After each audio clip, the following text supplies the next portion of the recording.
রাজবাড়ী সরকারি কলেজের একাদশ শ্রেণীর ছাত্রছাত্রীদেরকে অনলাইন ক্লাসে স্বাগত জানাচ্ছি। আমি মোহাম্মদ মেহেদি আলম, প্রভাষক রসায়ন, রাজবাড়ী সরকারি কলেজ রাজবাড়ী। আমাদের নিয়মিত অনলাইন ক্লাসের ধারাবাহিকতায় আমরা গত ক্লাসের গ্যাসের গতি সমীকরণের ব্যবহার এবং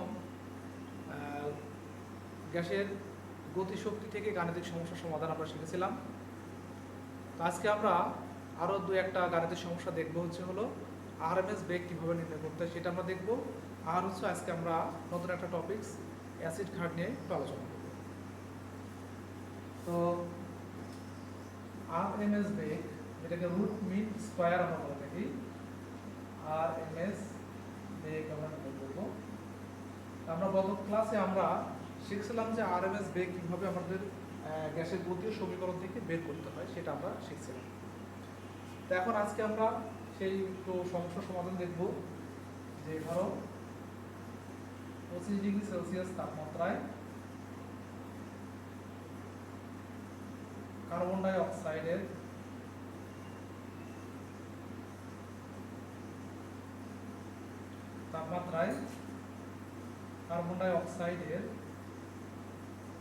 আরএমএস বেগ কত?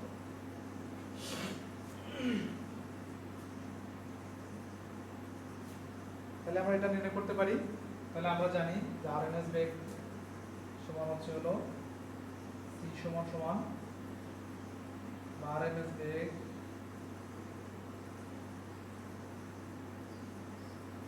সি সমান আমরা পুরো একটু এই করি, একটু নির্ণয় করে দেখি আগে।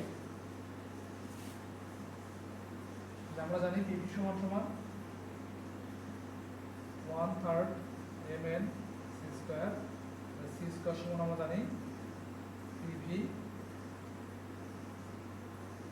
mn আমরা লিখছিলাম। এখন একটু খেয়াল করো,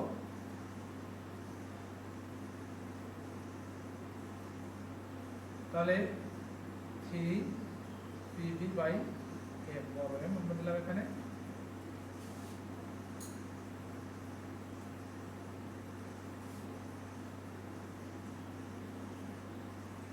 তাহলে দেখো এখানে আমরা লিখতে পারি, যেহেতু এম এন হচ্ছে হলো গ্যাসের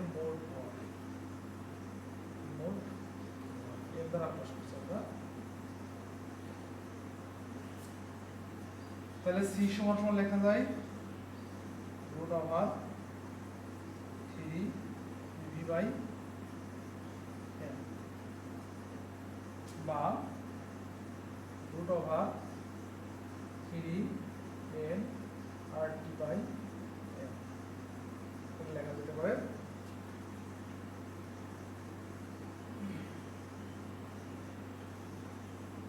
এখন একটু খেয়াল করো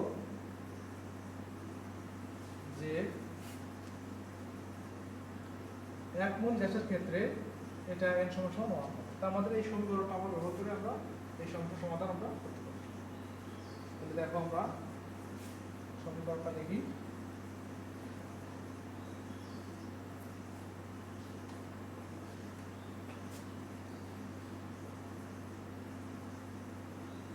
সি স্কয়ার আরএমএস বেগ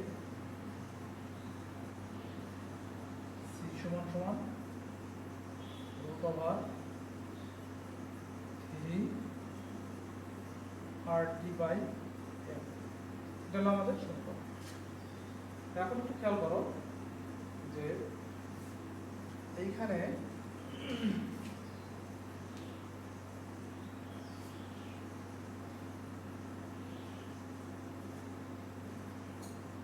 আর এর মান আমরা কত দেব? আচ্ছা, টি এর মানটা আমাকে ধরে নিই, তাহলে একটু হবে এক সাইড হয়ে যাবে। টি সমান দেওয়া আছে 25 ডিগ্রি সেলসিয়াস তাপমাত্রা বা 298 কেলভিন। এখন দেখো এইখানে আর এর মান কত বসাবো? আমরা বলছিলাম যে আর এর মান আমাদের এসআই এককে ধরতে পারি, সিজিএস পদ্ধতিতে ধরতে পারি, আবার লিটার ব্যবস্থা এককে ধরতে পারি। তবে আমাদের জটিলতা এড়ানোর জন্য আমরা বলছি বরাবরই যে আমরা এসআই এককে ব্যবহার করি।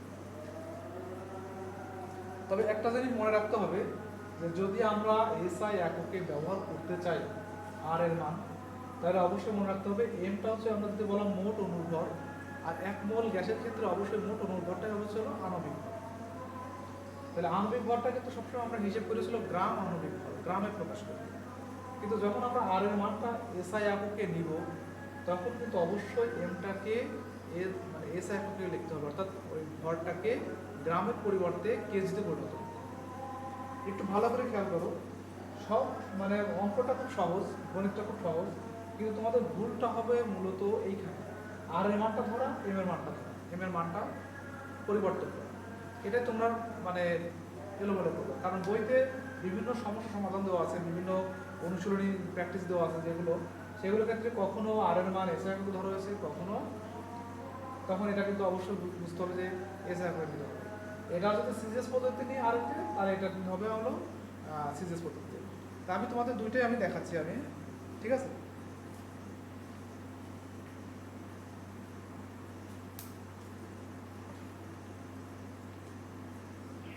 হ্যালো, হ্যাঁ তুমি আসতেছো? হ্যালো, দুজন এখানে, তাহলে আজকে আমার দরকার নাই, বুঝছো? ওই রান্নাটা বলে দাও, আমার দরকার নেই। আচ্ছা,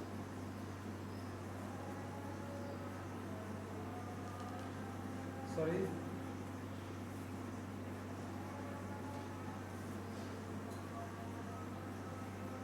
আচ্ছা, এবার দেখো আমি দুইটা পদ্ধতি তোমাদের একটু দেখাই, তাহলে তোমাদের একটু বুঝতে সুবিধা হবে। তাহলে দেখো, যদি আমরা আর এর মানটা এসআই এককে নিই, তাহলে সেটা হবে হলো 8.316 এত জুল পার মোল বা কেলভিন, তাই না? এইটা তাহলে আমরা এম এর মানটা কত হবে? এম এর মানটা হলো কার্বন ডাই অক্সাইডের আণবিক ভর, কার্বন ডাই অক্সাইডের আণবিক ভর এম সমান সমান 44 গ্রাম। যখন আমরা আসলে মূলত আণবিক ভরটা বের করেছিল গ্রাম আণবিক ভর, অর্থাৎ 44 গ্রাম। তাহলে একটু খেয়াল করো, এইখানে কিন্তু আমরা নিলাম জুলে এসআই এককে, আর এখানে নিচ্ছি কি গ্রামে, তার মানে এটা সিজিএস পদ্ধতিতে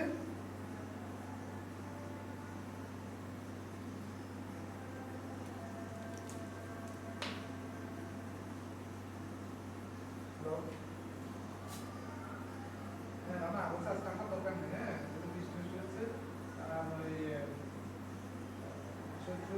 দুজন আসবে, সবাই আসো, বৃহস্পতিবার আসো।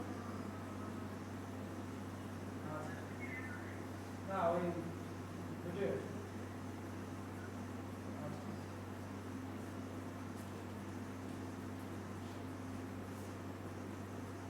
তাহলে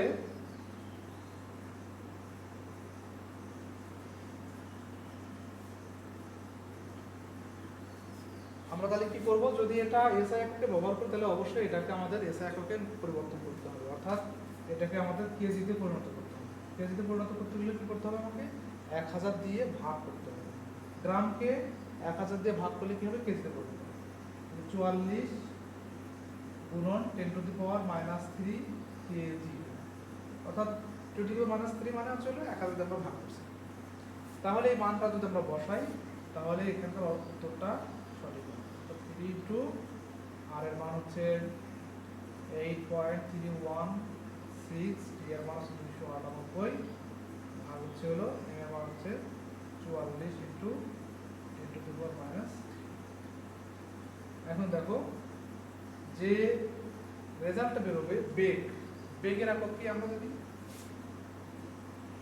এমএস পার সেকেন্ড, অর্থাৎ যেহেতু আমরা এসআই একক ব্যবহার করছি, তাহলে অবশ্যই রেজাল্টটা এমএস পার সেকেন্ডে হবে। নিশ্চয়ই এবার বুঝতে পারছো? আচ্ছা, এবার আমরা যদি দেখাই যে আমরা যদি এসআই একক ব্যবহার না করে যদি শুধু কি বলে সিজিএস পদ্ধতি ব্যবহার করতাম, তাহলে কি হতো? তাহলে দেখো একটু সুবিধা পাওয়া যেত আর কি।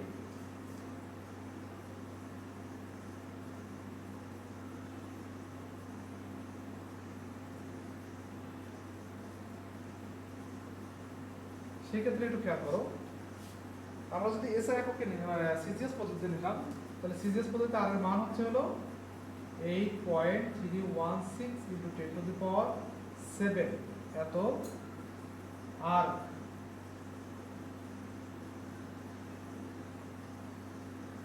পার মোল পার কেলভিন, আর পার মোল পার কেলভিন। এটা হচ্ছে হলো সিজিএস পদ্ধতিতে আর এর মান। এখন দেখো তাহলে এম এর মানটা কত আসবে, গ্রাম আণবিক ভর হলো কত 40। তাহলে সিজিএস পদ্ধতি মানে হচ্ছে হলো যে গ্রাম সেন্টিমিটার সেকেন্ড, তার মানে সিজিএস পদ্ধতি সেন্টিমিটার গ্রাম সেকেন্ড, তাহলে এটা মান আমরা মানে সরাসরি আমরা গ্রামে পাচ্ছি, তখন এটা পরিবর্তন করার প্রয়োজন। এখন এই মানগুলো আমরা বসাই 3 into 8.316 into 10 to the power 7 into 29 ভাগ হচ্ছে হলো 45 তারপর এখন যে রেজাল্টটা পাবো সেটা আমাদের রেজাল্ট আসবে হচ্ছে হলো তোমার সেন্টিমিটার পার সেকেন্ডে রেজাল্ট, সেন্টিমিটার পার সেকেন্ড। তাহলে এইভাবে আমরা আরএমএস বেগ নির্ণয় করতে পারি।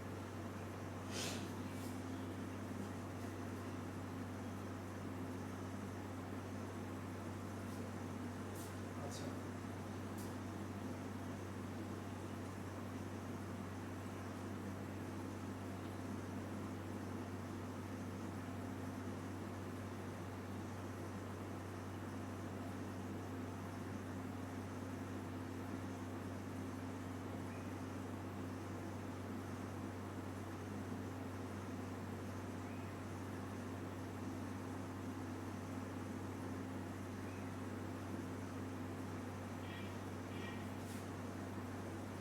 আরেকটা আমরা দেখি, একটা সমস্যা সমাধান একটা দেখি।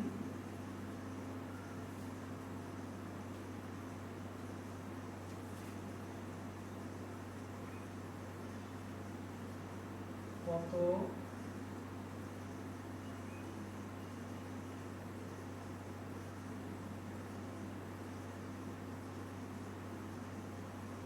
ডিগ্রি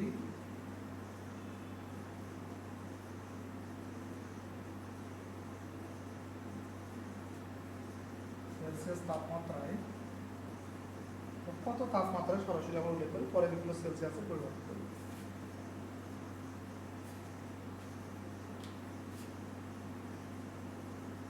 কত তাপমাত্রায়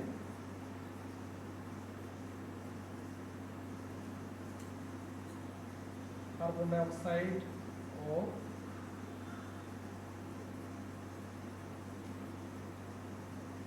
অক্সিজেন এর আরএমএস বেগ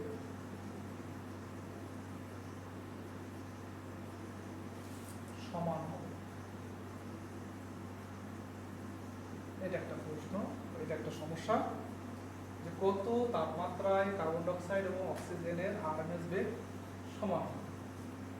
সেই ক্ষেত্রে আমরা কিভাবে সমাধান করতে পারি, মনে করি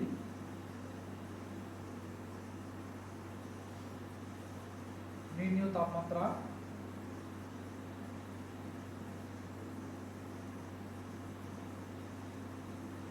হচ্ছে হলো এক্স কেলভিন।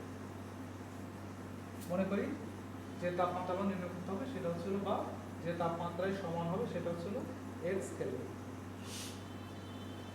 তাহলে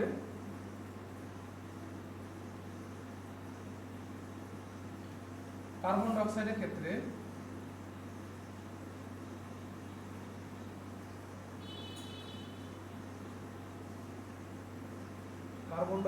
ক্ষেত্রে আমরা আরএমএস বেগটা পাই হচ্ছে হলো সি সমান সমান √3 RT, আর হচ্ছে হলো এম। এটা আমরা এটাকে আমরা নির্দিষ্ট করে দিই, যে এটাকে মনে করি হচ্ছে হলো T1 M1।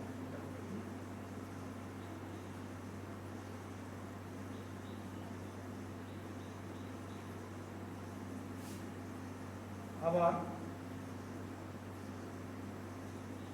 অক্সিজেনের ক্ষেত্রে আরএমএস বেগ লিখি, এটা হলো C1, C2 সমান সমান হচ্ছে হলো root over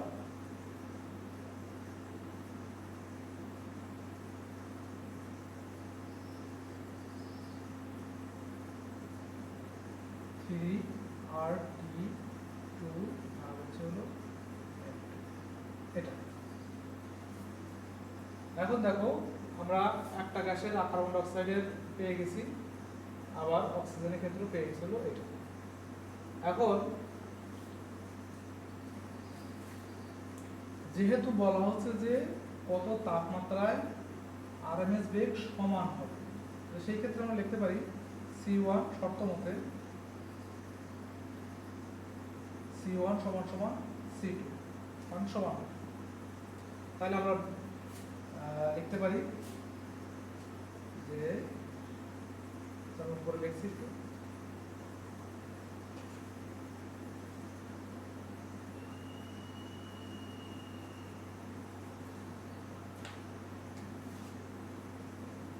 root over 3 RT1 M1 সমান সমান 3 RT2 root over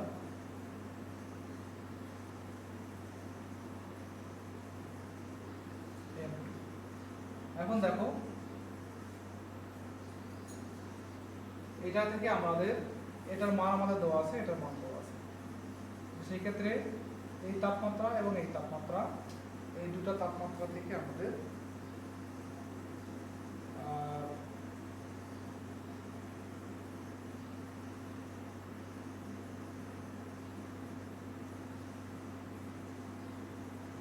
আমরা যেহেতু তাপমাত্রা x, তাহলে x এর মানটা হবে হচ্ছে T1 আর এটা হলো x হবে, তাহলে আমরা এখানে x বের করে নিলে পরে আমাদের সমস্যা সমাধান হবে। এইটা হচ্ছে আমাদের এভাবে আমরা করতে পারি, অর্থাৎ দুটো গ্যাসের ক্ষেত্রে যদি আরএমএস বেগ দেওয়া থাকে সেভাবে আমরা এভাবে। আচ্ছা, আমাদের আর একটা টপিক ছিল হচ্ছে হলো অ্যাসিড এবং ক্ষারক নিয়ে।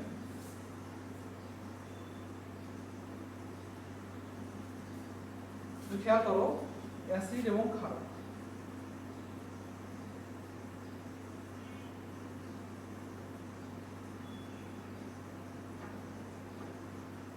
অ্যাসিড এবং ক্ষারক আমরা আসলে যে কোনো যৌগ দেখেই মানে বোঝা মুশকিল স্বাভাবিকভাবে যে কোনটা অ্যাসিড হবে কোনটা ক্ষার হবে। তবে এর উপরে অনেকগুলো আমাদের তত্ত্ব আছে, যেমন আরহেনিয়াস তত্ত্ব আছে, আমাদের আধুনিক কিছু তত্ত্ব আছে, যেমন হচ্ছে ব্রনস্টাড লাউরের মতবাদ আছে হচ্ছে হলো লুইস মতবাদ। তো তোমাদের সিলেবাস অনুসারে তিনটা মতবাদই এখানে উল্লেখ মানে তোমাদের আছে, তিনটা আলোচনা করা দরকার। আর এছাড়াও আরও আছে হলো লাক্স প্লার্ড আছে, এরকম অনেকগুলো এরকম থিওরি আছে, তত্ত্ব আছে। সেই তত্ত্ব থেকে আজকে আমরা অ্যাসিড এবং ক্ষার এর সংজ্ঞা কী হবে, কোন মানে যৌগটা দেখে আমরা কীভাবে সহজে বুঝতে পারবো যে কোনটা অ্যাসিড কোনটা ক্ষার, সেই বিষয়টি একটু আলোচনা করবো আজকে। তো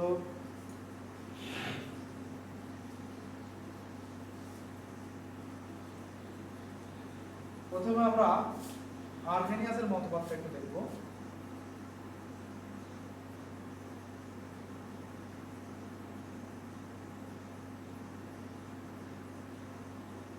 আরহেনিয়াস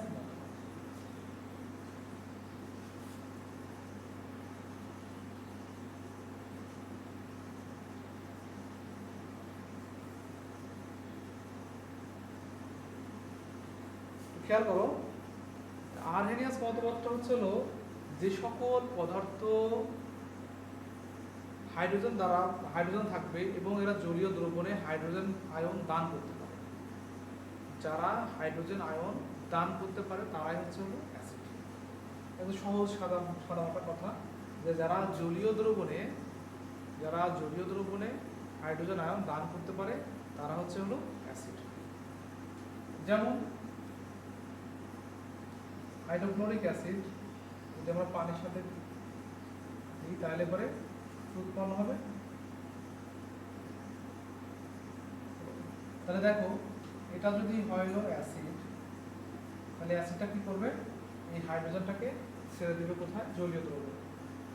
তার মানে ছেড়ে দিচ্ছে এটা, তাহলে এটা হবে কি অ্যাসিড। আবার খারাপ হচ্ছে হলো যে সকল পদার্থ মধ্যে হাইড্রোক্সি আয়ন আছে এবং জলীয় দ্রবণ এটা ত্যাগ করতে পারে তারাই হচ্ছে হলো ক্ষারক। যারা জলীয় দ্রবণে হাইড্রোক্সি আয়ন ত্যাগ করতে পারে তারাই হচ্ছে হলো ক্ষারক, যেমন সোডিয়াম হাইড্রোক্সাইড।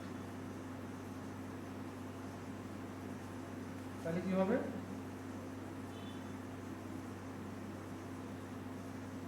অর্থাৎ সরাসরি আমরা এভাবে লিখতে পারি প্লাস 4x মাইনাস, এটা না লিখে আমরা এভাবে লিখতে পারি প্রোটন প্লাস F1